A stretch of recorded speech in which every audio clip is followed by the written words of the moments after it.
Почитувани, секојдневно реалните економски податоци и индикатори ги побиваат лагите на Мицкоски и ВМРО ДПМН за наводен економски бум во државата. Последните податоци за инфлацијата потврдуваат дека спротивно на уверувањата на власта дека инфлацијата паѓа, таа останува висока и ја јаде куповната моќ на граѓаните. Годишната инфлација во октомври достигна 4,5%, најголемо зголемување од 7% е регистрирано кај трошоците за храна и безалкохолни пијалоци, основните производи без кои не може да живее ниту едно семејство.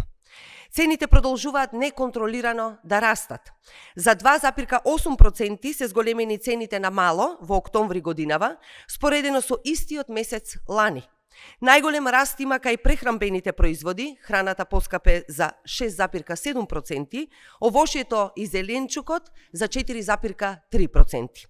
Растот на инфлацијата и цените, почитувани, е јасен показател дека економските политики на власта се промашени и без никаков резултат. Сметката ја плаќаат граѓаните. Платите и пензиите не го следат растот на трошоците за живот.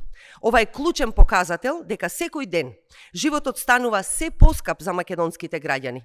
Тие се принудени постојано да кратат, да пресметуваат, да избираат што нема да купат, затоа што приходите не им стигаат.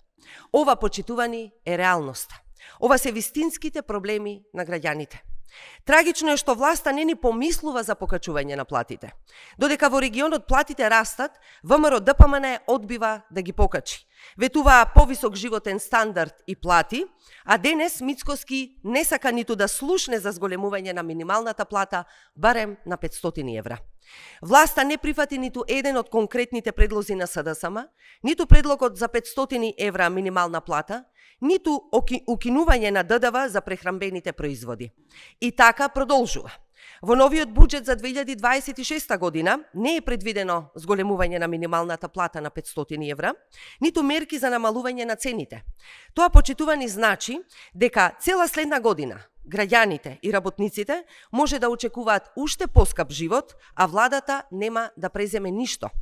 Сега е јасно, на ВМРО ДПМН и одговара граѓаните да живеат се полошо. Ова е стратегија за ослабнување на нивната економска моќ, за ширење очај и разочараност. Целта е да ги обесхрабрат граѓаните и работниците да бараат подобри плати и приходи, да ги прифатат политиките на ниски стандарди и ефтина работна сила. Но граѓаните ова го препознаваат. Јасно и порачуваме на ВМРО ДПМН. СДСМ нема да молчи, а нема да молчат ниту граѓаните. Нивната намера е прочитана, а стратегијата ќе им се удри од глава.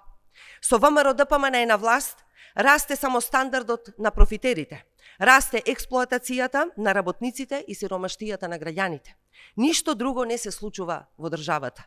СДСМ ќе продолжи да предлага конкретни политики кои обезбедуваат подобар живот за сите. Ви благодарам.